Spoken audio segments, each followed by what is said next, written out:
हे माता पिता, देवकी वसुदेव यशोदानंदन पूछ रहे हैं, मैं 11 साल का हो गया और मेरी ब्रज की सारी लीलाएं पूरी हो गई, अब मैं उम्र से ज़्यादा हो जाऊं, नुकसान हो जाएगा मेरा, मुझे उपदेश देना है दुनिया को। हे माता पिता, अब मुझे त्याग दो और मुझे गुरु घर भेज दो, अब मुझे पढ़ाई करनी है। बालक स्वयं कह रहा है गुरु बनवा दो। अब गुरु है नहीं मथुरा में। कंस ने ऐसा उधम मचा रखा कि अच्छे अच्छे महात्मा ब्राह्मण डर के मारे सब पलायन कर गए, अच्छे अच्छे कंस के डर से। और जो कंस जैसी बात करें वो रह गए, यहाँ कंस जैसी बात करने वाले रह गए, जो अच्छे थे वो भाग गए डर से।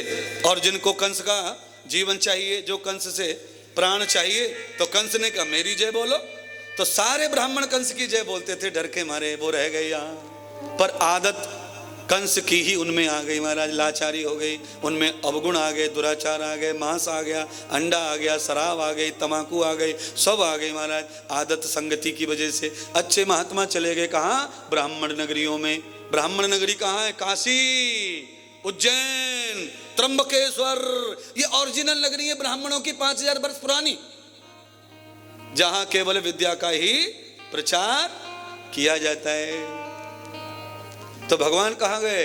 गाड़ी में बिठाया नंद बाबा ने लाला और बलराम को, और क्षिप्रा नदी के तट पर अवंतिकापुरी, जिसका नाम था भागवत में, आज उसे उज्जैन कहते हैं, भगवान को वहाँ ले गए। सांदीपनी ऋषि के आश्रम में दीक्षा दिलवाई, यज्ञोपवी संस्कार करवाया, शिखा बंधन करवा के चूड़ामण करके विद्यार्थी आरंभ कर दिया, और भगवान पढ़ने लगे महाराज। अब आप समझ गए क्या गुरु बनाने का नियम?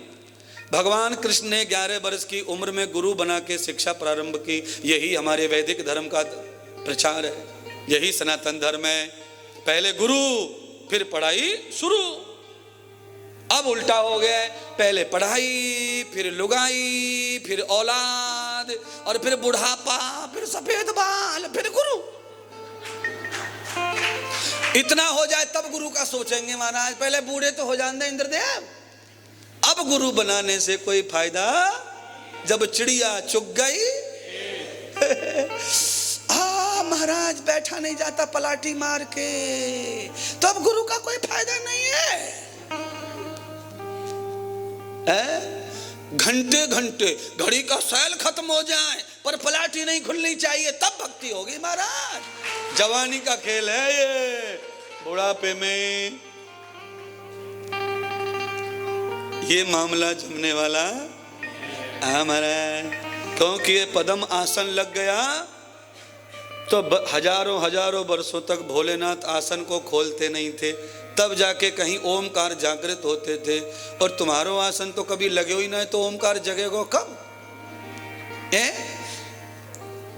टन न न न न हो गई भक्ति इतनी भक्ति है तुम्हारी, तो 5-6 फूल रख दिए मार्बल के ऊपर और धुआं कर दिया अगरबत्ती मोगरा छाप में, और घंटी हिला दी और ऐसे कर दिया, टन हो गया हमारा।